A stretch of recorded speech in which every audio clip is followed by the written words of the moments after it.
I think it comes down to relatability. I paint a lot of people, but not in a traditional way.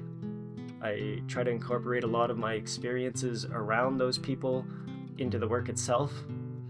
I think other people can relate to that. What I see in a person, somebody else might see in themselves.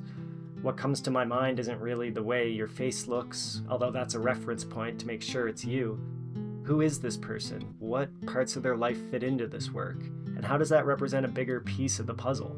It's about my relation to the person and the way I think about them and the things I think about when I'm with them. When I'm doing it for myself and I'm the subject, it's a lot darker stuff that comes out.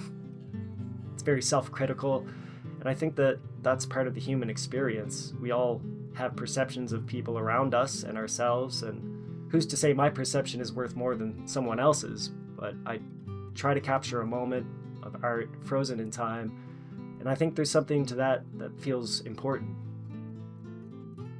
I repressed my sexuality for a long time, and I've learned to embrace the femme and mask in myself.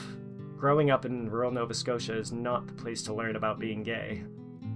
It's a lot of breaking down really old practices and coming to a place of acceptance, and finding community here in the last 5 years has had a massive influence on my art. Seeing how these people have gone through crazy adversity and are learning to accept themselves and accept each other, and it means I can too. It translates into a way where I can accept my own art, and I can accept the things about myself that were not necessarily pretty things when I was young. Now I allow them in instead of shutting them out. The inspiration is unending, and probably because of the adversity and because the counter to being shut down is to be flamboyant and out and in your face, to be bold and loud. And this community has given me the freedom to create anything. The sense of a real family that I've gained here has allowed me to be vulnerable and learn honestly about other people and myself. That's where I'm at now on my current journey, really. I think creating is such an inherent piece of being human. Find something in your life that makes you feel like you're creating something that makes you feel accomplished and good, and it doesn't matter what other people think.